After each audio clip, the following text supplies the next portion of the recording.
Hi, this is Jennifer, and this is a webinar that we sort of did last week, but I'm repeating it with some additional information and recording it for anyone who, because of the holidays or whatever, is not able to be on this call. So we're going to be doing an updating on redistricting and looking ahead to 2020.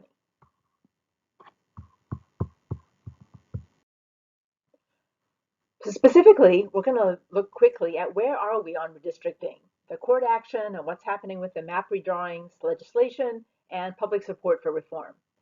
And then we'll be looking at our strategy to increase public support, which of course begins with our Fair Districts North Carolina Coalition and the public education events that we've been doing around the state and the partnerships that we're hoping to further develop as we move into the new year.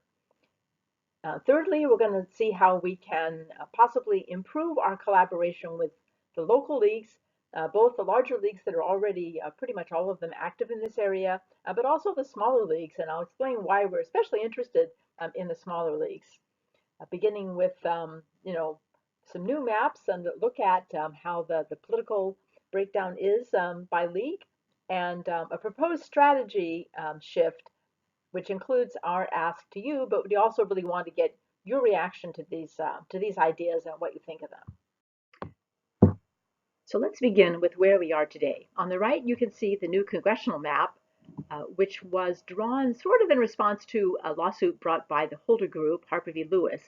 And this map has just been approved by the court, in effect, which declined to really make a judgment on it, but said that there would not be time without causing an undesirable delay in the primary in particular to really have a full consideration of the issues that were raised by the plaintiffs, and therefore they more or less punted. The earlier case, Common Cause v. Lewis, which has now been fully resolved, redrew the legislative maps. And 8 districts were challenged after the redrawing, but the North Carolina Supreme Court did not take the appeal, and as a result, those maps are final as well. So most of the maps in the state are final. There is a remaining case out in Mecklenburg where the judicial districts are being challenged, but I think that's it in terms of live cases.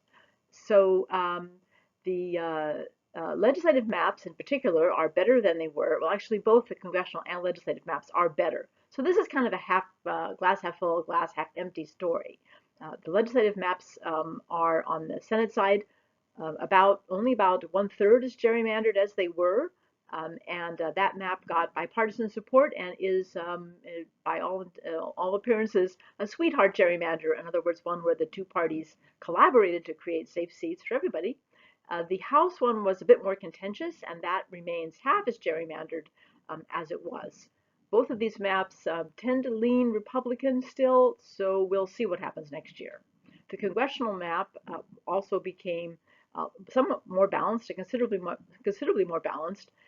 It's 10-3 now, but the newly adopted map is widely believed to produce 8 and 5, and to do so quite reliably, in fact.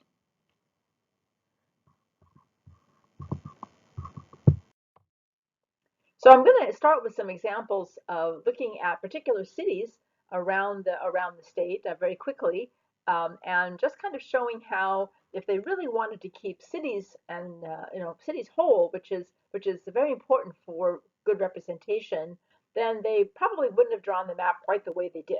We're looking mostly at the House maps. The Senate maps are not as bad, as I said, and this is Fayetteville, which is divided into 4 different districts, whereas really they would really only need to divide them into 3. And the ideal district size for the House is about 80,000 voters, more or less. And Fayetteville's only 200,000, so really you could get by. You would need 3 districts, but here they've kind of got 4. And they have, of course, included Fort Bragg, which is in the upper sort of northwest corner there, which is sort of a prize for whoever has that in their district, because very few people in the military vote in North Carolina. They tend to vote in their home states. But all of this information, by the way, comes from a very good website that the legislature put up, and you can see it down there, and it enables you to look at it by county or by district, I believe even by precinct. You can see where the cities are. These are all what are called layers, in a GIS system. And in this case, I'm showing the city layer and the county layer, which is the black lines, and the purple lines are the districts. Here's another one. You can see how they've cracked Greenville, which really would only need one district. Its city population is, enough, just about the same as a district size. So really, they could get away easily by putting all of Greenville in one district. But instead, they've put it in two. And this follows a long tradition of cracking Greenville into two pieces. And here's another one, Winston-Salem. Winston-Salem was actually divided into 5 districts, whereas they would really only need to do 3, a little bit less than 3 actually. And this was there's quite a bit of contention over this map, and we'll see. Winston-Salem always has issues, and we'll see how that goes. This is Asheville. Again, same story. Asheville is cracked into 3 pieces. They would, they could have gotten away with 1, maybe a little bit of extra, but they went divided it into 3 pieces. Here we have Durham. They would need to have at least 3 districts for given Durham's population, but again, they have divided it. They have divided it into 4 pieces. And it looks like there is some differentiation there by race, but I haven't done any analysis on that, so I'm hesitant to say that that's more than just a happenstance. Wilmington would only need 2 districts, and it has 3, sort of a pinwheel operation going on there. And finally, I think is the last one, Jacksonville was also divided into 2 districts when really it's not even enough for 1 district by itself. The advantage to having a limited number of districts is that means that you have legislators who are really focusing on that city because they represent most of it or all of it, or there's a limited number of them representing. When you have a legislator who each one has a small piece of the district of the city, and then perhaps a large piece of rural areas attached to it, it's much more difficult for the city's interests to be reflected in the legislature because none of them care as much about the city as they would if they were just representing that one place, or at least representing a big chunk of it. So how about the congressional maps? Well, this I've tried to explain what this is. Once again, Joey Chen has been called upon to do a set of simulations looking at the different congressional districts, and this is an analysis that was done using the technology developed by Mattingly. Not only the simulations, which other people have also been working on, but what this does is it lays out the 13 districts from the most Democratic district at the top to the most Republican district at the bottom, and each of those gray bars shows the simulations that were done for different ways that you could draw that district. But those are the gray bars, as I say. But the expected, and then each of those maps is then assessed using the election results in how that particular district, a hypothetical district, performed in statewide elections, and then they compared that to the way the district was actually drawn in the legislature, and then plotted those with those are the red dots, and you can see that all of the districts are pretty much near the most Republican or Democratic end of their district. These are scaled again from the most Republican, which we give about something like between 30 and 35% Democratic votes, up to the most Democratic, which would give more in the 65 to 70% range of Democratic votes. And then down the middle, of course, is the 50% line, just to show you how this kind of breaks out. Now, Mattingly's proposed Jerry's signature shows pretty clearly on this new map. If you draw a straight line through all of the Republican-leaning districts and a straight line through all the Dem-leaning districts, you'll see that there's a gap between those. If the map was a pretty straight map without an effort to make it lean one way or the other, that would be a single line, and you can see that with the gray bars. If you drew a line down the middle of the gray bars, it would be a very straight line. But instead we have this split with, again, the GOP ones on the most GOP side of the distribution and the Democratic leaning ones on the most Democratic side. So when you see that sharp shift between the two, or that split, that is one sign that you have a gerrymander. And that potentially could be used, by measuring that split, to decide whether or not it is, how severe it is. And also, down the side, that you probably can't really see them, but they're showing the relatively small percentage chance, or percentage of the maps, sorry, that were drawn that give a more Democratic, or a more Republican um, distribution of the votes. So in other words, all of these, you see this range, and the one that was actually drawn, say the very top one up there, 14% of the maps that were drawn were more Democratic, and the remainder were less Democratic. But in general, it's a very low percentage. Like the next one, for example, 99.2% of the maps performed in a more Republican direction, and only 0% performed in a more Democratic direction. So another key thing that's going on is that reform legislation has been introduced, and it now seems that it will be heard in some way, shape, or form. How that is, we don't know, but the legislature is coming back. I believe the date is January 13th, and they'll be around, but probably taking a break or two, but then the short session will start presumably in April, someplace in there. So these bills, all of the ones that are constitutional amendments, cross over. The others do not officially cross over, but that doesn't really matter. They can always be introduced and discussed, and then introduced as an amendment to one of the other bills. This is sort of the way things work. So a quick calendar countdown. 2019, we're going to have the map drawing, and there's been some, intriguing statements made, as I say, with the legislature possibly taking up legislation, which we would love to see. Even though none of those bills is perfect, they all provide, a good basis for starting from, and hopefully could be improved, and we hope to get something. In 2020, we'll see the census, which I hope you are all following, because this is very key, not only for redistricting, but for so many other things in the state, including particularly federal funding. There'll be the short session, as I say, maybe starting in April or May, and 2 chances to pass a constitutional amendment in the major elections. In 2021, the new legislature will convene in January, and there will still be time at that point to adopt reform once everyone sees, what the situation is, whether you still have one party in control of both houses or whether control is split. And I would say the split control is one of the best outcomes for reform. We often see there's suddenly some interest when they don't really know what's going to happen in the redrawing, since the 2 houses have to approve all of the maps. And the census data will be received around March or so, and leading to the start of the redistricting.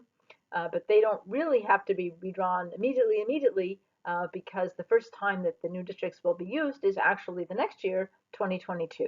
So there's the filing as usual at the end of the year, but that there's plenty of time in there to maybe sneak in some legislation as well as doing the actual redistricting.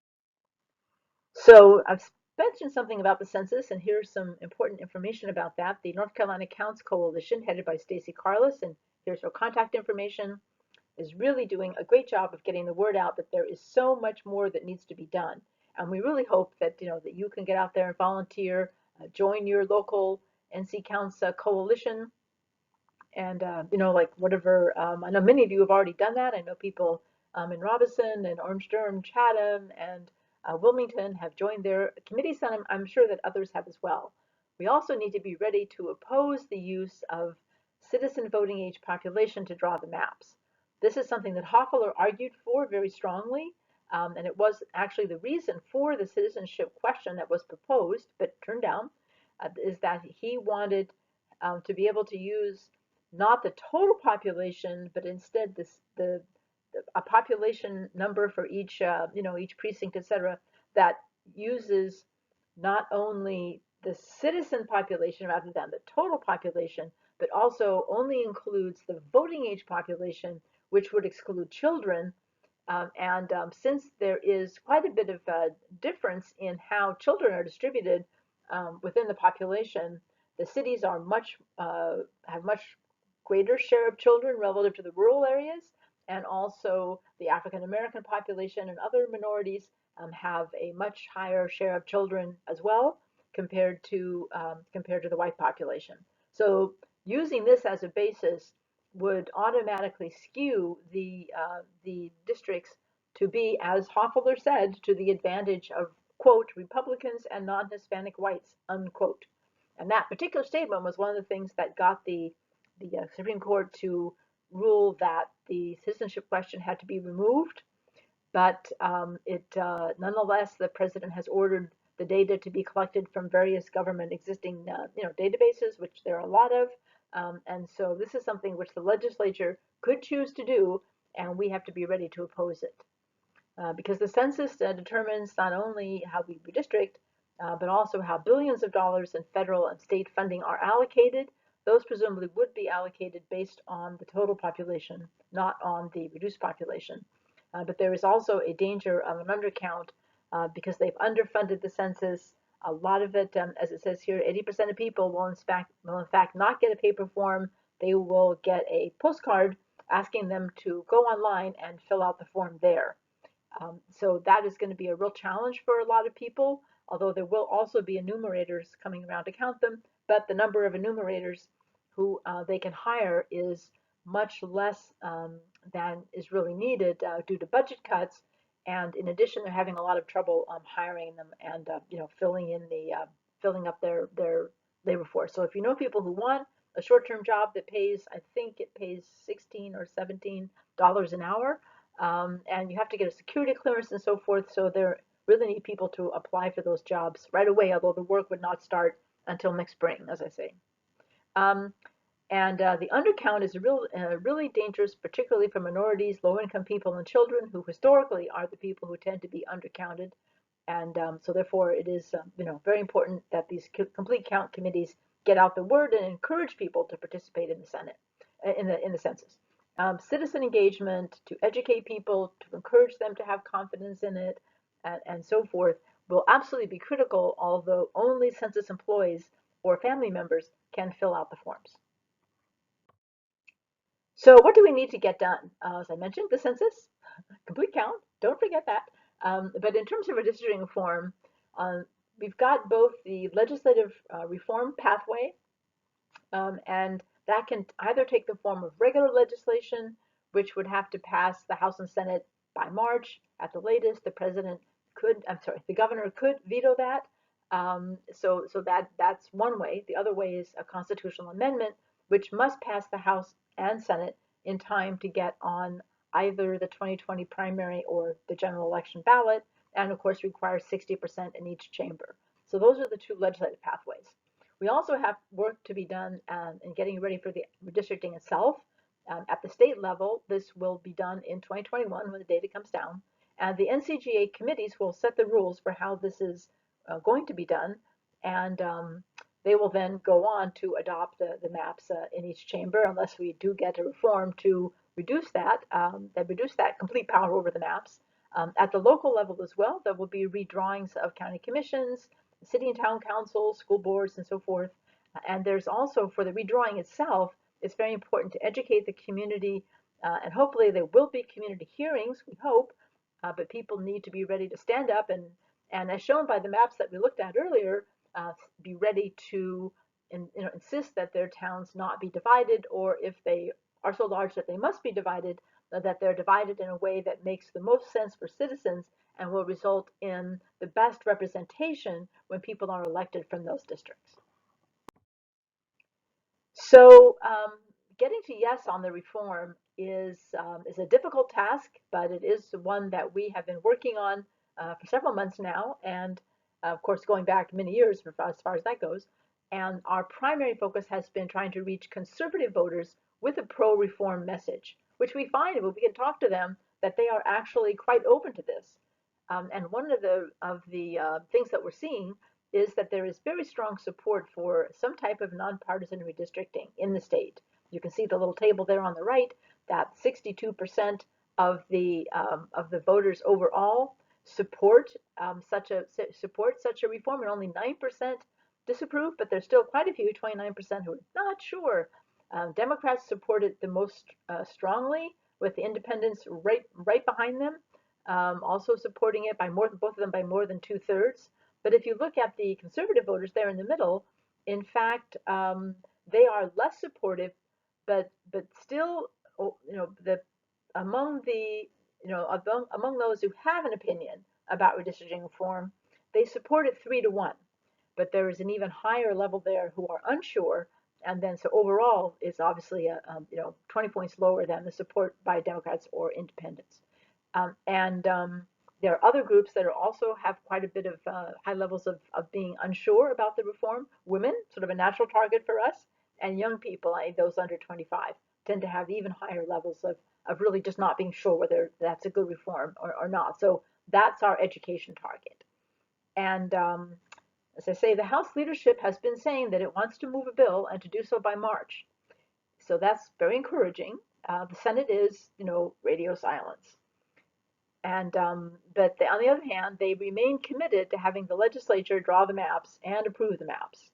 When we look at a reform, we divide it into sort of three big questions: who draws the maps, who approves the maps, and how are they drawn? And those can be different. Who draws and who approves may be completely different. You may have a commission draw the maps and the legislature approve, or the commission draw the maps and the commission itself approve, or as we have now, the legislature both draw and approve. So new maps that will, that have come out and will be used in 2020 introduce some new vulnerabilities and maybe some new flexibility on reform, which is in fact, the committee meeting that was held recently was the first time that there has been discussion of reform bills in the legislature in more than a decade. So this really indicates some potential opening. How real that is, we're going to have to wait to see. But they're going to wait to see also until they see how the election comes out. So, how do we promote reform? Well, let me begin by telling you what we have been up to.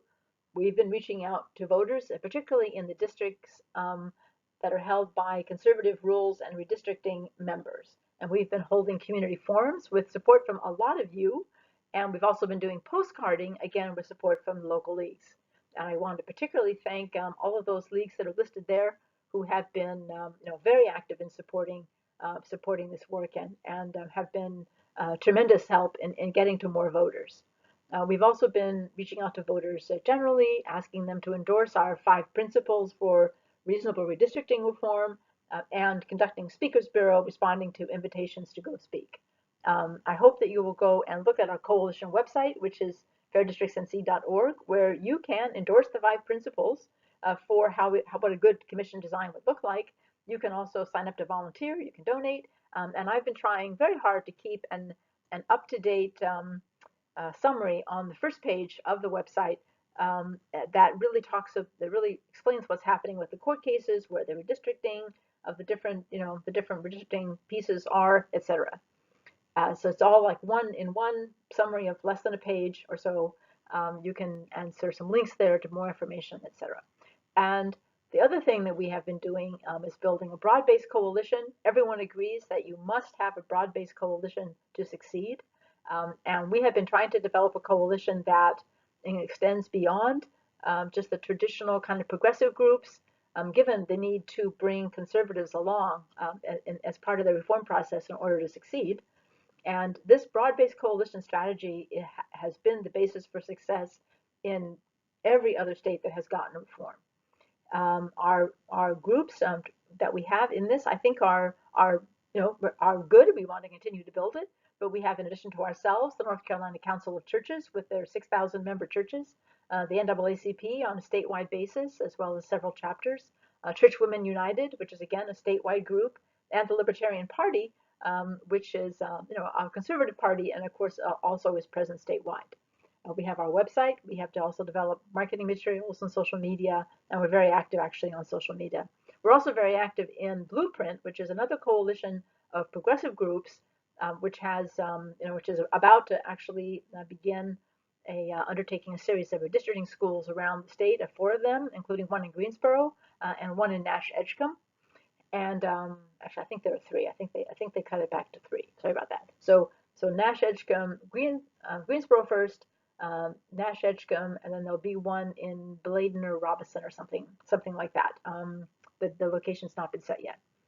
And so they also can provide funding to help us get out and educate voters, as well as several of the groups, including the League, work together in Blueprint to develop a detailed outline, which became a bill that was introduced into the House and Senate, and is one of those, actually two, well, it's only one of the listings. There are 5 bills, but some of them are in both House and Senate. We think the Senate version, which came out a little bit different, is the better version of that bill, the so-called gold standard bill. It's really stretching the boundaries of what the League has done. We have held almost 50 events since last April with support from the grant we have from National. And we're going into territory where the League hasn't been possibly ever, certainly not recently. And you can see that we're beginning to get some attention. Here's a front page story in the High Point Enterprise talking about our forum and our efforts to tackle gerrymandering. And this was as it was held in High Point, and we got good support and presence from the League in Greensboro, which also covers High Point. And the pluses and minuses to this approach, are evident.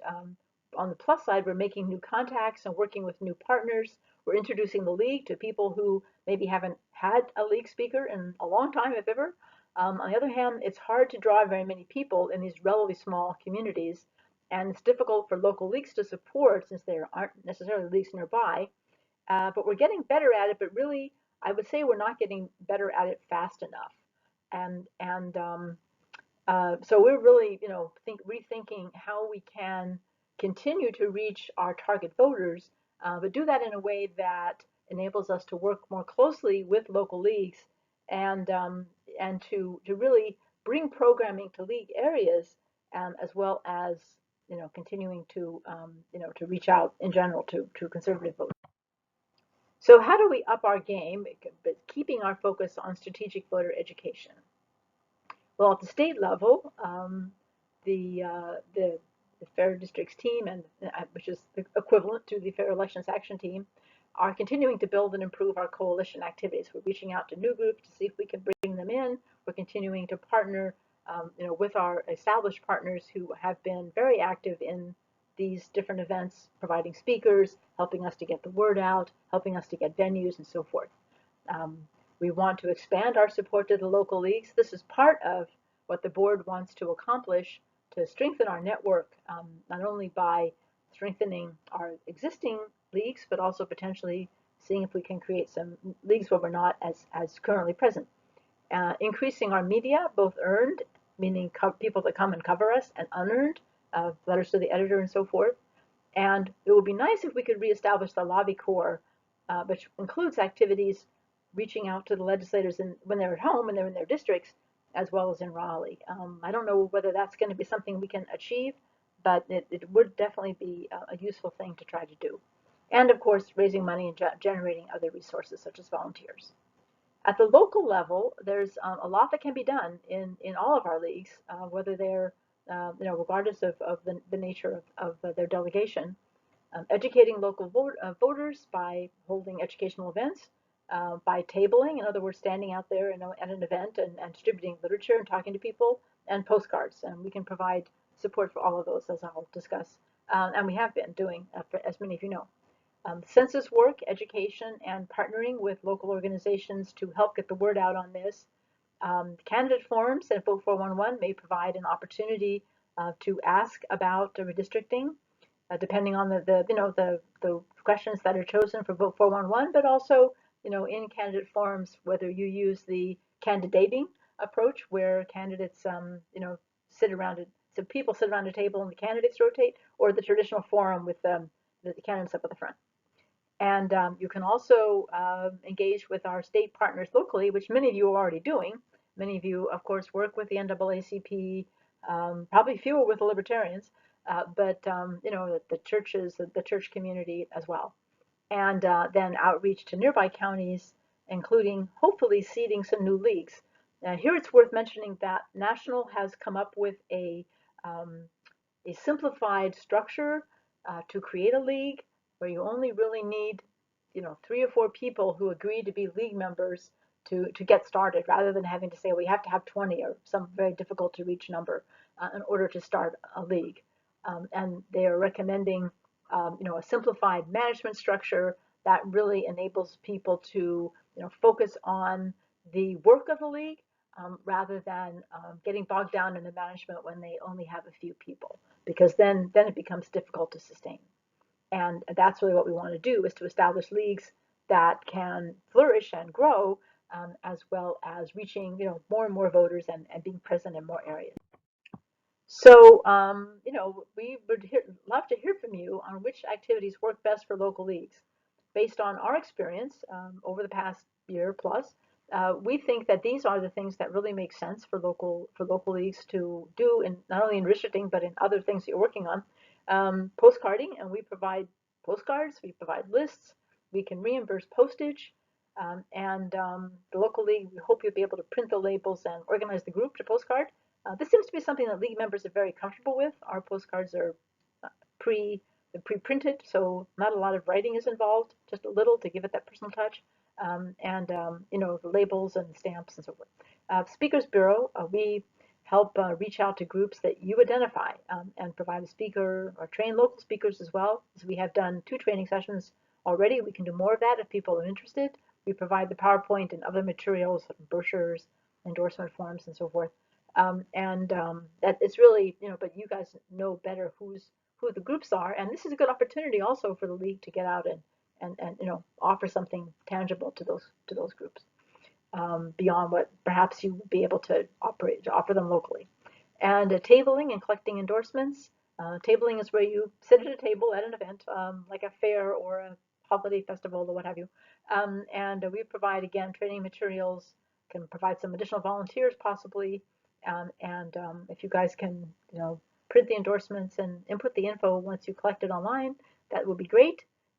But we can help, in any way that would be necessary. And anything else that you might think of that that you think we could do to promote this. We're very eager to help you so that we all succeed in getting this done. And we don't claim to have a monopoly on good ideas at all, not even a little bit. And you guys know your areas and what will work and who we should work with. And we think that we can get more done if we do work more in the existing league areas, especially outside the larger cities, as I say. So again, to summarize this, we need to see how we can build and sustain redistricting work together to reach more voters. And the most promising options, I think, for local leagues are the Speakers Bureau and postcarding, but they have some other things, perhaps your own events, census preparation, and so forth. And then working with the statewide program to promote events, social media locally, and postcarding, and anything else that you have to suggest. And thank you very much. That's really what we wanted to put forward, and I hope that you either have or have had a great Thanksgiving, and that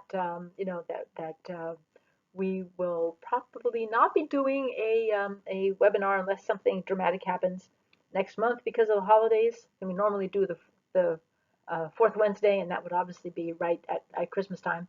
So we will talk to you in January, but feel free to email us, and we would very much welcome that. Thanks a lot.